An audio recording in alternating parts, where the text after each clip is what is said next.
You're joining the conversation with Shortlisted, a podcast from the Greater Midwest Chapter, or GMC, of the Association of Proposal Management Professionals, where we chat about proposals and the business of winning work and nailing the shortlists in our lives. I'm your host, Paul Lockwood, a Senior Sales Operations Analyst at the Vitality Group in Chicago. And I'm co-host Heather Finch. I lead a proposal and presentation solution team for Guardian Life, and I'm out of Milwaukee. This month, we're having a chat with Kati Stutsman. Hi, Kati, you want to introduce yourself? Hello, happy to. Like Paul just said, I'm Kati Stutsman. I'm a proposal manager for a company called Burns & McDonnell out of Kansas City, Missouri, but I work from my home office in Northwest Indiana, a little bit outside of Chicago.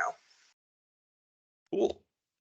And Kati is currently serving on the board for the Greater Midwest Chapter of APMP, and she produces this podcast. We are very grateful for all of her help.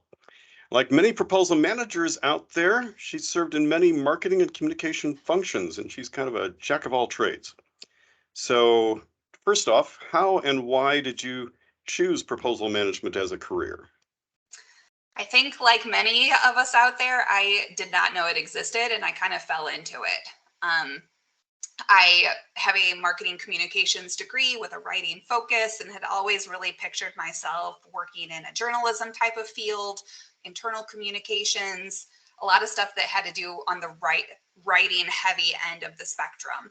So when I graduated college, I worked in a couple different spots. I worked for a newspaper for a little bit. I worked for a pharmaceutical company for a little bit on an innovation team.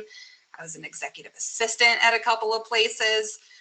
I think that that's one of the hazards of graduating 2008, right at the tail end of a recession. So kind of just took me a little bit to figure my way around. And before I joined proposal management, I mentioned a pharmaceutical position. I was working on an innovation team where I was responsible for communicating initiatives around change management and crowdsourcing ideas for operational improvements. So we would issue challenges to internal employees and then reward them if their ideas were implemented or if they saved the company money. I was doing a lot of social media posts, a lot of updates to our website. I produced a vlog, so not quite a podcast, but a video version, and just really got my hands involved in a lot of different types of dynamic type of communication where we needed a lot of feedback from people and we were trying to meet expectations. So when that job ended, it merged with another company. My position was eliminated. I, on a whim, applied for a proposal specialist position or coordinator position with a civil engineering company. Had no idea what it was about, but knew that it included a lot of the things I liked to do in terms of writing, investigation type of journalist reporting, document design. So a lot of the skill sets I had really honed over probably 7 or 8 years prior to taking on a proposal role, but just not in a formal way. I had to do a lot of training, APMP certification, Shipley training, and thankfully it landed with a company that put a lot of value in that type of thing and sent me off to federal proposal writing courses and all that fun stuff. So even though you were with pharmaceuticals, they didn't exactly, it wasn't the case where they drug you into this position. They did not drug me at all. Nope. I volunteered without knowing what I was getting myself into. Which that may be a theme of this conversation and in general. And Kati, I was lucky enough to attend your talk at BPC about using the concept of like magazine layouts to really make proposals pop. And I know in addition to that, in your kind of interesting little career path and having all different kinds of experience. You're into art, you're into photography. How does all of that influence the way that you manage proposals? Yeah, I was always an artsy kid. I mean, since I was little, I liked to draw, I liked painting, and not to toot my own horn, but consider myself to have a pretty artistic eye. So when I graduated college, I mentioned that winding career path, executive assistant types of things. I was looking for ways to fill that creative outlet that I wasn't necessarily getting at work. So taught myself photography and became a wedding photographer for a few years. When I was in college, out of my dorm room, I would take commissions for hand-drawn pencil portraits, those types of things, and ship them out from my dorm room, and have always kept up on those things as personal side hobbies. So regardless of the type of position or industry I've been in, I've always really gravitated towards arts and like a visual interest. And then you couple that with some of my more formal work experiences, like working for a newspaper, or I worked for a hospital as an internship in college, and I was designing documents for print that would go up around the hospital and things like that. And all of those design types of elements really gave me a foundation for Adobe Creative products. So I'm a huge fan of InDesign. I think that presentation you mentioned, Heather, I sing its praises just because I think that it ends up being a pretty efficient tool, and it gives you a lot of flexibility in terms of laying documents out that are kind of hard to do or maybe more restrictive in Word, especially when you've got a lot of participants and authors and things like that. So I've really used some of those individual lanes that I've explored over the last few years and kind of combined them all into what I would consider a unique perspective, or at least a unique approach when it comes to managing proposals. I like the visual first, and then I use the visual pieces to really encourage my teams to talk about client focus. And hey, if you were the client and you were opening up a proposal document, we talk about single-sided versus double-sided pages. I know that seems like such a weird thing to talk about up front in a proposal, but almost from the very beginning, I'm talking about what the client experience is going to look like and how are we meeting what they're expecting from us, or even better, surprising them. So being able to open up a document, a physical hard copy document, or maybe open it up just on a screen because we're emailing it. What's that experience going to look like, and how can we make the most of how people look and experience physical pages in a way that sells our solution or our team better than other companies or other teams. So I think about it all the time when I'm looking at menus at restaurants, when I'm standing in the checkout line at the grocery store, and where are my eyes landing on pages that really entice me or draw me in, or try and influence my behavior to get me to buy a product or to take action in some way. And I try to apply those same things to what I want our clients to experience when they receive a proposal from us. Cool. To some success and some not so successful things, especially when you work with teams who want to pack as much content as possible into a page. It can be really challenging to convince people to see it your way. And why would words not matter as much as a call out box or a graphic or a photo on a page? So it's a lot of strategy and talking about why things make sense versus the other. Well, with the stress of proposal management, it seems like the pencil portraits would be especially helpful because you can get the lead out. That I can. I think my family and friends are probably sick of it because I'm one of those people who gives handcrafted items for Christmas and holidays and birthdays. And I think almost every single friend of mine has a piece of artwork in their home, and it does give some relaxation, or at least forcing your mind away from the stress of the everyday grind. Do you consider yourself someone who has to be in control all the time? Or are you kind of a control freak of sorts? I think most people who are proposal managers are control freaks to some extent, because we tend to be pretty high performers and people who take a lot of personal ownership over products, especially when it means revenue for your company, or when it means the continued success or growth of a team, and you're responsible in some way for your fellow coworkers having jobs, or clients awarding us work in the future based on current performance and things like that. So I take it really seriously that I'm responsible for those types of things, and I always want to do a good job. So proposals can sometimes be the worst type of group project, in my opinion. You've got a lot of cooks in the kitchen sometimes, herding cats. That's always everyone's favorite phrase. And I really keep an iron fist on a lot of those things. One, to minimize risk. I don't want to put myself in a position where I'm having to pull an all-nighter the night before something's due. I've been burned too many times throughout my career where trying to step in and fix something at the end when I could have avoided that in the beginning. And I feel like control freak is a positive rather than a negative in situations like this. Yes, you want to be flexible, you want to be collaborative, but I really try hard to point people in the direction where they add the most value.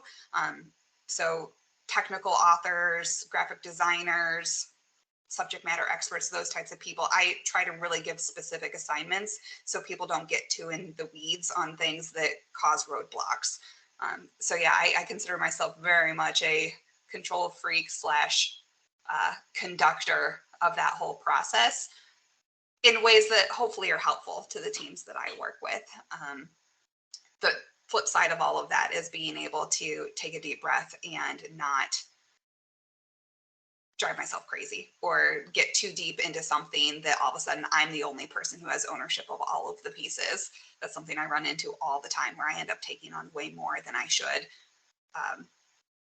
One, trying to be helpful to other people. Two, sometimes I do feel like I could do a better job than maybe a team member, and it's hard for me to let go of that trust occasionally.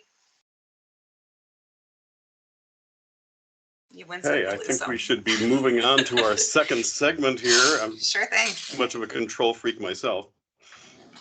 But the best thing that happened to you this month. So we'll start with you, Heather. What was the best thing that happened with you this month?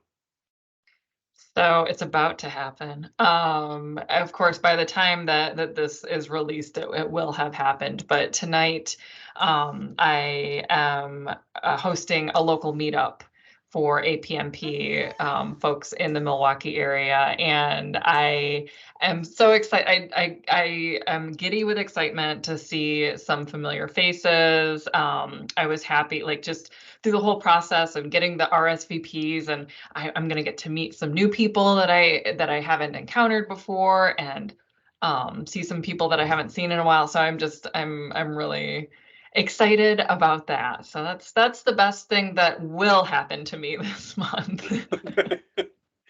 What about you, Katie? I've had a lot of really good things happen to me. My coworkers, I'm sure, are sick of hearing about it, but I'm getting married in just over a month. I get married in November, and I had an opportunity to go to Kansas City to do some team building type of stuff, a client event with my team.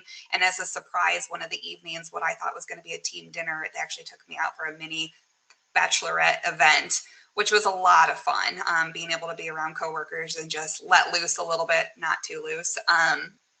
But just being able to see people in an environment you're not used to seeing them, and have a lot of really good laughs. We played bingo, Hamburger Mary's in Kansas City, and it was a whole lot of fun. So it just meant a lot that they took the time to do something nice for me when they didn't have to. And hopefully it was something that we all appreciated, just a minute of levity and humor. And I'm sure that was a place where you could sit on your buns and just relax. Oh yeah. Yep. Hamburger Mary's, sit on your buns. Moving along, best thing that happened to me this month. I auditioned for a new adaptation of A Christmas Carol that's going to be staged here in Woodstock, Illinois for 3 weekends in November and early December, and I made it into the cast. This new version has Elizabeth Scrooge and Alice Cratchit instead of Ebenezer and Bob. So I'm not playing either of those parts. But I am going to portray Jacob Marley, the ghost that first appears to Scrooge. He's Elizabeth's late mentor and partner. So I hope I have a ghost of a chance at pulling it off. And pulling the costume and makeup off, for that matter, since I'm also playing the part of Old Joe, the guy in the second act who's willing to buy secondhand goods. Those secondhand goods aren't clocks, but things like the bed curtains Scrooge leaves behind when he dies in the Spirit of Christmas Yet to Come scene. There's humor, there's sadness, and yes, there's still the beloved Tiny Tim, and not the one who sang Tiptoe Through the Tulips years ago, but the little guy. There are also even going to be Christmas carols, not Carol Burnett or Carol King or Carol Channing, but holiday songs sung by the kids in the cast. And there are spirits too, not alcoholic ones, but rather the Christmas past, Christmas yet to come, and the one that's a real gift, Christmas present. We're in the early stages, so to speak, of the rehearsal process, and I have a good amount of dialogue to memorize, but I'm looking forward to this, the first time in 3 years that I've been acting on stage in a full-length play for live audiences. And honestly, I just hope I don't scrooge things up. I'm sure you're going to be great, Paul. Thank you. It's very exciting. It's very exciting. Well, next up, we have our Dear GMC segment. So Dear GMC is your opportunity to submit questions and get advice from fellow proposal professionals. Dear GMC, recently a sales partner called my proposal the pretty pages that go with the quote. I can't begin to express how dismissive that felt. How can I show my value beyond the aesthetics of the document? Sincerely, Val Ubel. So Katie, I'm going to hand this one over to you. I mean, you already described how, the aesthetics to the document, it goes beyond just looking nice, but really feeding into the customer experience. So any thoughts that you have for Val to help show the value? Oh man, I've got a bone to pick with Val, actually, because I have heard this quite often over my career. I think that a lot of people feel that proposals are real estate at a premium. They want to make sure that they've got a lot of good content that they want to get in front of a client, a lot of technical narrative, at least in the industry that I work in on the engineering architecture side of the world. And it can be really tough to get people to realize that there's value in the aesthetic versus just the content and the narrative. So I think that one of the first things that I do when I get pushback from somebody, or if someone's not necessarily seeing some value to what I'm offering or what I'm suggesting, is to show a side by side of, here's what we've got right now. Here's what it could look like if you were the client. Which one is more appealing to you? And sometimes using the analogy of you eat with your eyes first will get people to kind of understand that something's got to look appealing and attractive for you to want to take a bite out of whatever is being offered, right? And if it says the exact same thing, why wouldn't you go for the more attractive one? What can it hurt us to go for something that looks a little bit better if that's increasing our chance of a client or customer actually staying on the page to figure out what we're trying to sell or what we're trying to offer? So sometimes my strategy is taking some really dense content and pulling nuggets out without eliminating that stuff, and instead trying to find a new way to get it on the page, whether it's a call out box, whether we can turn it into a caption underneath a photo, and finding ways to enhance what people are saying or presenting versus scrapping it. I think that that's what feels threatening to a lot of people, like Val, is that they don't want to lose the good stuff that they've already put time and attention to. And I don't want them to lose that either, but how can we make sure it doesn't get lost with the rest of the stuff on the page?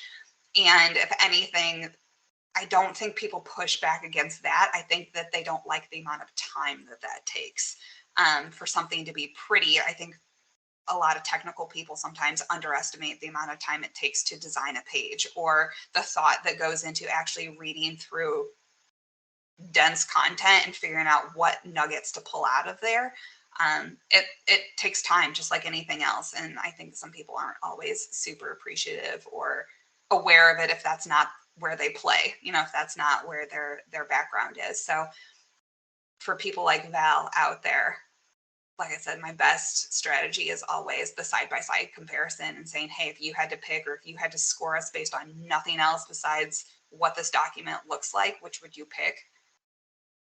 99% of the time, they're going to pick something else, or you engage a third-party person to say that for you, right? A subject matter expert or somebody else to say, hey, you're looking at this blind, what jumps out at you on this page? And if they can easily find the top things we want them to get out of our proposal at a glance, I've proven my point enough to satisfy the Vals of the world.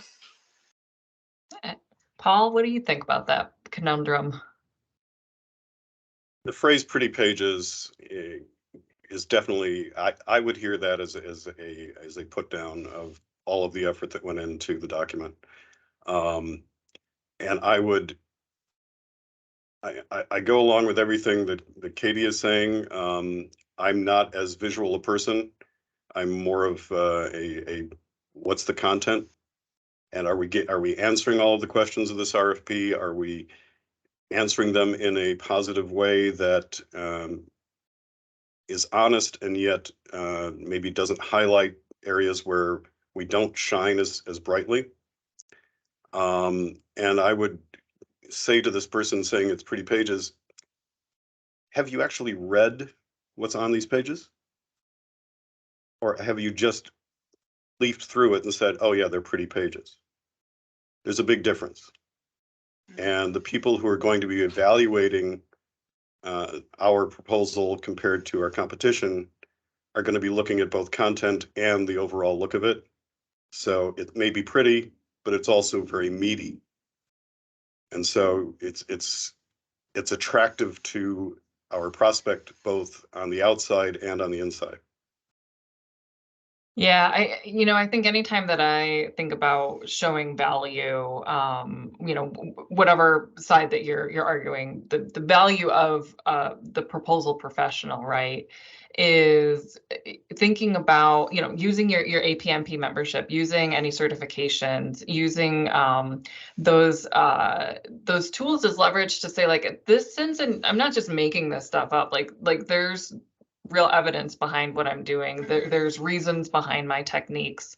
And even, spelling that out. So maybe when you're sending out a document for review to say, at a high level, I'm incorporating, you sales partner, your strategy into the document in these ways. You'll notice, that throughout the executive summary, I highlighted X, and throughout the statement of work, I highlighted Y. So really, showing how what you're doing is helping that sales partner win the business.